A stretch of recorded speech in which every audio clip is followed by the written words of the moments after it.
Mike. I'm Tony, and we're here to do a quick and dirty and filthy and God, what the were we thinking?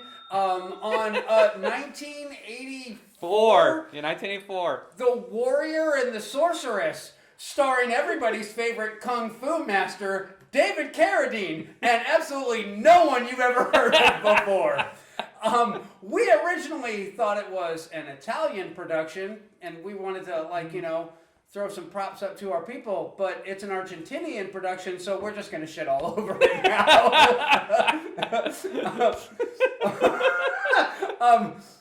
Produced by Roger Corwin, and on a budget of $75, and I think David Carradine kept $67.23 of it, because smokes cost money. I guess so, man. But yeah, David Carradine is Kane, original. Well done there, buddy. Maria Sokas as Naja, the Sorceress, which she doesn't do a single bit of magic in the whole movie. But hang on, one person. She had magical titties. No, that wasn't her. Well, she did have nice titties, but the girl on the cover is actually Cecilia Norva, the exotic dancer who has not one, not two, not three, but four titties.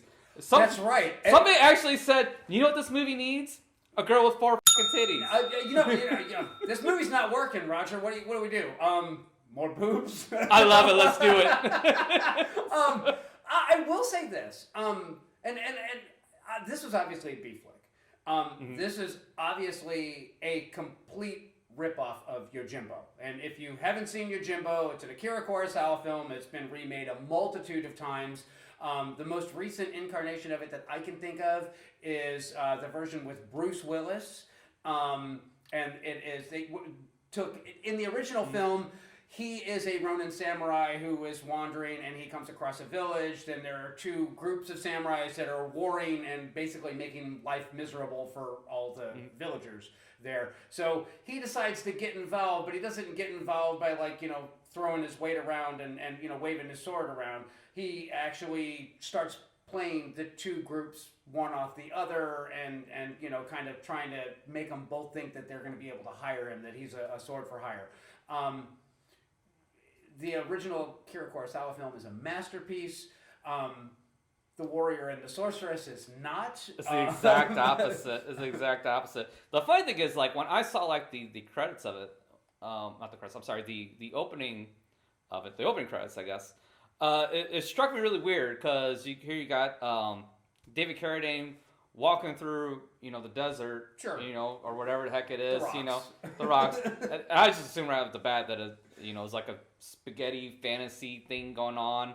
Because it had some electric guitar, like it was a spaghetti western. But yeah, here he is with a sword and sandals, and then when he gets to the village, it's like the cheapest set you ever seen in your life. It's they took all the leftovers off of whatever movie set they could steal, or was in the dumpster in the back. They snatched all the sets in the dumpster in the back, all the costumes that were thrown away. Grabbed them and ran to Argentina. See, I was going to say, I think it had more of a really talented high school production level of quality to it. They were ambitious. I'm gonna give them that. But I'm also going to say, the makeup effects were weirdly great. Yeah. And I have no explanation for that. There's these reptile aliens that show up, the slavers, and their makeup is actually really convincing. And it's not like one or two guys. It's a bunch of them. All the gore effects are actually really solid. And the multi-breasted dancing woman who's on the cover was shockingly well done. It's a Holy great crap. prosthetic. I could not see the seams where the makeup actually started and ended. I know the first two were hers, but beyond that, this is a weird movie because it's obviously this was somebody's passion project. Somebody really wanted to do this. They wanted to do a Mad Max style version of this because this is supposed to be set in a future dystopia where civilization has collapsed. Well, if you believe Wikipedia, which take everything on Wikipedia with a grain of salt, it looked like something David Carradine wanted to do.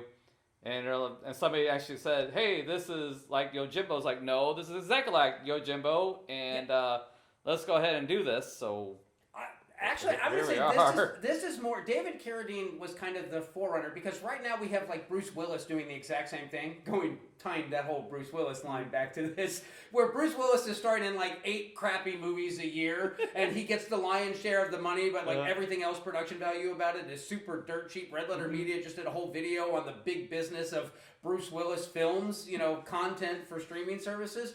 This was the equivalent of that, but it was back in the 80s where they were looking for content for video rental places. So David Carradine had sold his soul. Kung Fu money had run out. Bruce Lee hadn't dropped any, great ideas for him to swoop in and steal those roles for.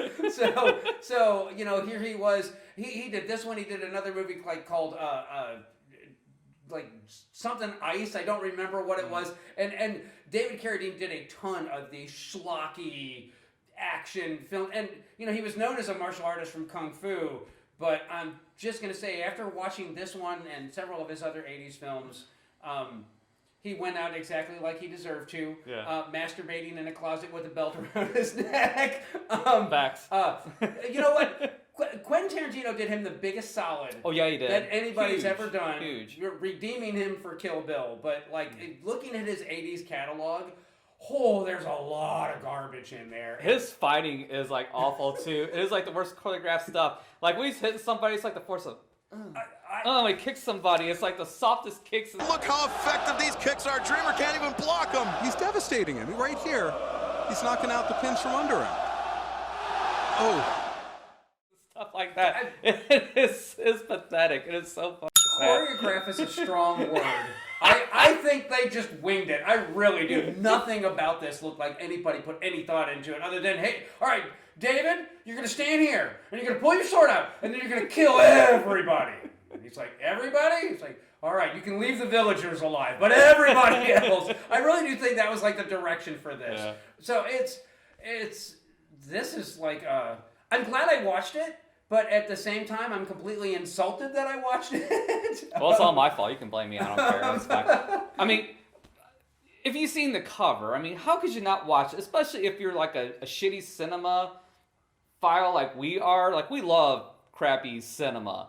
We have a love and hate relationship with crappy cinema. So when I saw this, I was thinking this is a cabin movie from the word go. Yeah, I was hoping for a Death Stalker. Yeah. This was not that good. Funny thing is, funny you mentioned that, Maria, what's her name, Sokas, and this is actually in Death Stalker 2. Oh, yeah, I'm not at all surprised. But this movie commits the biggest cardinal sin in that there are a lot of really nice movies on screen, so much so that you get bored with them. So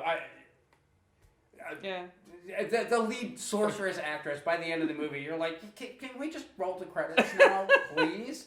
So and when you said it felt like 2 hours, you're right. It felt the movie's only an hour 20 minutes. It feels like 2 hours and 20 minutes.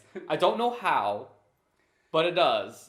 Even with all those tits, and there's tits everywhere in this movie, all over the place. So and weirdly, there are some solid performances in this. It's a weird movie. Watch it just to analyze it and have something to talk about, but don't watch it because you're expecting to be entertained. That's the best thing I got. Watch the original Yojimbo, and then you'll see just how often it was ripped off. And God, what was the name of the Bruce Willis film that was a rip-off of this? Road to Perdition? Was that it? No. Road to Perdition was Tom Hanks. Something else. It was no, Last Man Standing. Yes, that's it. Last Man Standing, which is basically same thing. Like I said, there's been a multitude of versions of Yojimbo, but Akira Kurosawa did it first, and everybody that has done this story has ripped it off and made an inferior product. So, but Last Man Standing was at least entertaining and different in that they changed the setting, and it was fairly convincing. But this is not a recommend. It is. It's a recommend. Get yourself some alcohol. Get yourself some party favors. Get yourself some friends and talk shit about David Carradine for what feels like 2 hours, but is really just an hour and 20 minutes. So I'll have to agree with Tony. It's a recommend, but not in a not in a good way. Yeah, exactly. So check it out. Tell us what you think, and if there's any other shitty fantasy films out there he wants to review, hit us in the box. Let us know. Like, comment, subscribe, all that fun stuff, and we'll see you guys next time. Or just insult me, like that Vinny likes to do. We'll catch you next time.